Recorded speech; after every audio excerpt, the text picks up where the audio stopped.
Bonjour et bienvenue sur le plateau de Mobility TV. Aujourd'hui, une interview Starting Block avec Solal Botbol de BIV. Vous êtes le président et le cofondateur de BIV. Bonjour et merci d'être là.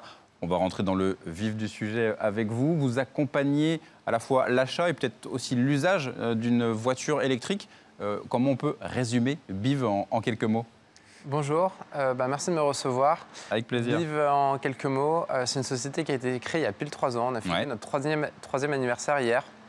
Et en fait, on s'attaque à un problème assez global et assez difficile aujourd'hui dans la mobilité. C'est d'accompagner l'utilisateur final, qu'il soit professionnel ou particulier, de passer du thermique à l'électrique.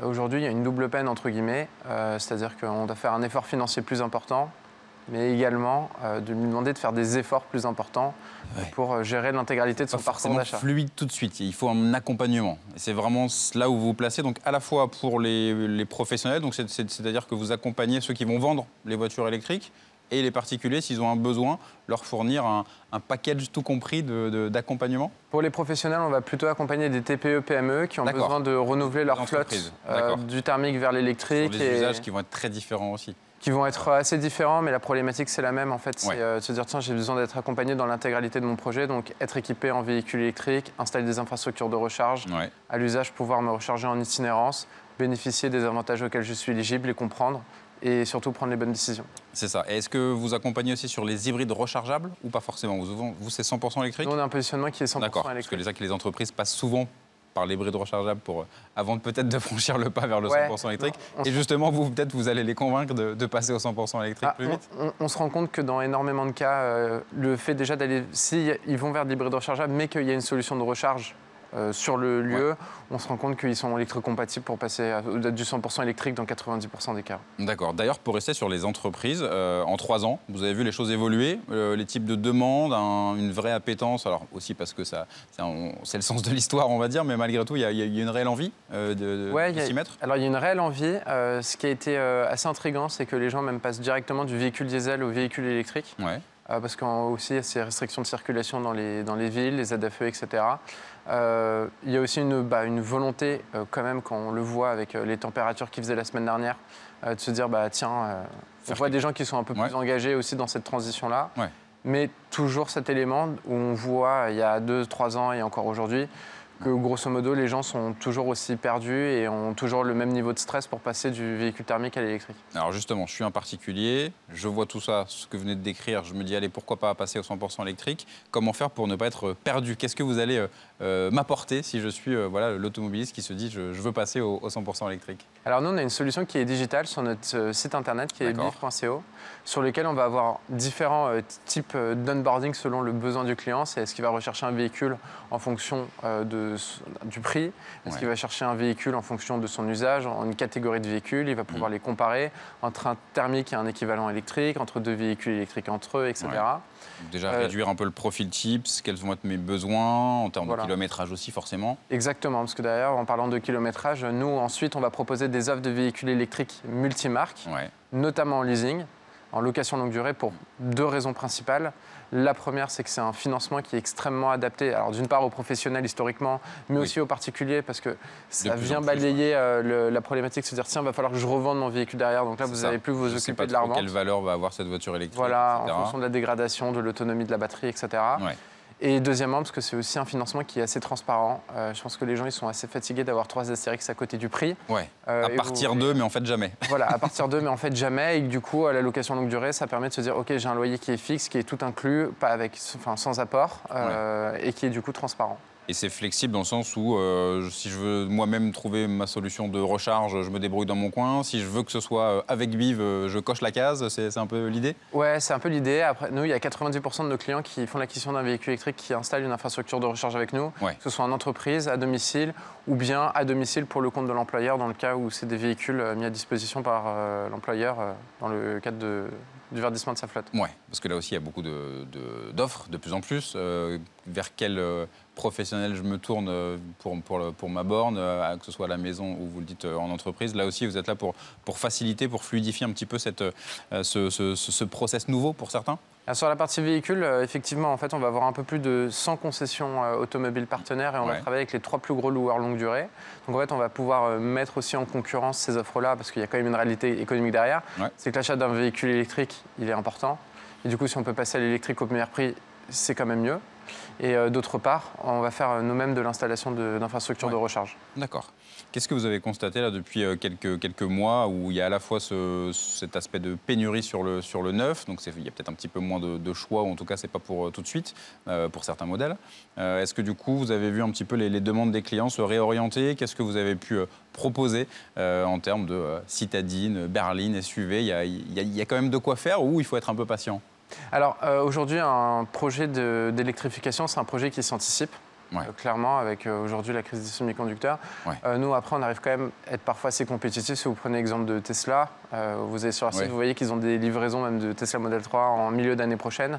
Nous, on a du stock pour septembre. Vous arrivez toujours à avoir encore un peu de stock malgré c'est le fait d'avoir beaucoup de partenaires qui nous permet quand même de trouver toujours quand même un peu de stock. D'accord. Mais le projet de l'électrique, c'est quand même un projet qui s'anticipe aujourd'hui. Oui, c'est ça. Revenir d'un mot sur votre parcours, donc cofondateur de BIV. Pourquoi, tout simplement, ça vous a intéressé d'accompagner cette électrification du parc automobile? Pour une raison assez simple. Moi, je suis passionné d'automobile à la base. Ça aide. Donc, je ne suis pas non plus anti-thermique. Je pense qu'un véhicule est là pour répondre à un besoin. Et que j'ai voulu passer à la voiture électrique il y a un peu plus de 3 ans. Et j'ai rien compris. Voilà. Alors que je suis passionné par ça, que j'ai fait des études d'ingénieur et que du coup... je me suis posé la question de comment aller faire une personne lambda en fait, qui veut juste un véhicule pour aller d'un point A à un point B et qui n'a pas envie de passer un doctorat en électricité.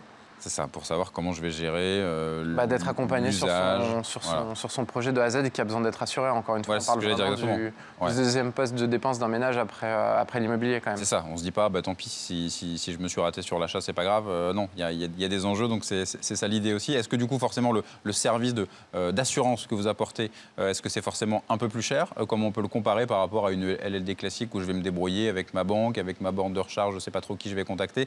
C'est aussi un service que vous apportez? Non, en général, justement, on est moins cher parce qu'on va mettre les acteurs en concurrence. En concurrence, oui. Du coup, sur la partie véhicule, nous, on a un modèle quand même d'apporteur d'affaires, donc on est rémunéré sur la vente. Ce n'est pas une commission qui va être ajoutée au-dessus du loyer, c'est qui va être perçue directement dans la marge de nos partenaires. C'est une autre. Donc, en fait, c'est $1 pour le client final et en même temps, du coup, on lui propose l'offre au meilleur prix. Et le fait qu'on soit multimarque, c'est qu'on est vraiment totalement autonome et indépendant du choix. Enfin, nous, ce qui nous intéresse vraiment, c'est le besoin final du client. Il nous est arrivé aussi de dire à certains clients ne passez pas à l'électrique parce qu'en fait, vous n'êtes pas encore électrocompatible. D'accord. Oui, pour pas que ce soit peut-être trop tôt, effectivement, dans leur évolution. Il y a eu donc cette annonce a priori confirmée, même s'il y a encore toujours des étapes au niveau européen sur la fin de la vente de moteurs thermiques en 2035. Forcément, vous, c'est dans cette logique-là que vous installez, cette électrification. Est-ce que malgré tout, le 100%, vous dites que c'est forcément la bonne idée ou est-ce que vous disiez, je ne suis pas anti-thermique non plus, garder un petit peu d'hybride, etc. sur cette évolution du parc? Qu'est-ce que vous en pensez? Alors moi, ce que je pense, c'est qu'encore une fois, un véhicule, avant tout, il est là pour répondre à un besoin. Il est là pour répondre à un besoin en termes de distance, aussi en termes de pouvoir d'achat. Aujourd'hui, il ne faut pas non plus se voiler la face que le véhicule électrique, c'est quand même un produit qui est quand même assez réservé à un profil quand même aujourd'hui CSP+. Il va falloir quand même attendre 2-3 ans avant qu'on ait des véhicules électriques avec des autonomies intéressantes qui puissent être vraiment intéressants au niveau du marché de l'occasion. Par contre, on a quand même des mini-doutes sur l'hybride rechargeable, qui est quand même une technologie de transition, surtout si vous n'avez pas de solution de recharge. Parce que vous avez au final un véhicule qui est plus lourd et qui risque de beaucoup plus consommer si vous n'avez pas la possibilité de le recharger. Effectivement. Donc voilà, c'est juste moi certaines réserves sur l'hybride rechargeable. Et sur l'arrivée d'offres un petit peu plus abordables, alors il y a la Dacia Spring qui malgré tout est une des voitures les plus vendues en 2022, alors peut-être aussi parce qu'il y a des pénuries sur d'autres, mais en tout cas malgré tout c'est une offre abordable. Ça vous accompagnez aussi justement des clients qui vont dire moi c'est 100-150 € par mois, pas plus, mais je peux malgré tout passer oui, bien sûr. Non, mais nous dans les ventes de véhicules, ça on représente l'état du marché. Donc, et vous voyez cette chose en train d'évoluer aussi, ou est-ce que ça reste encore c'est pas forcément la majorité de... La majorité des gens, on fait pas mal de Dacia Spring. Après, la majorité des gens, aujourd'hui, leur principale problématique, c'est de se dire tiens, il me faut de l'autonomie. Et surtout, il me faut une vitesse de recharge qui sont importantes. Parce que parfois, on parle beaucoup de l'autonomie. Mais après, c'est aussi différent de se dire, tiens, je vais aller sur une charge rapide, je mets 10 minutes à recharger, VS 45 minutes.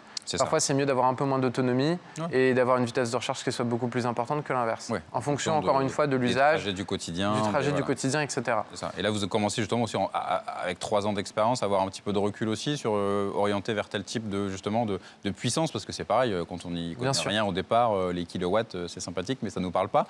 On est totalement d'accord. Et surtout que sur les véhicules électriques, ils sont inégaux vis-à-vis de la recharge. Ça veut dire que chacun accepte une puissance de charge donnée. Et du coup, c'est pas ce que vous dites, tiens, je vais prendre ce véhicule-là, et qu'après, vous le mettez sur telle borne, qu'il va en tirer toute la puissance.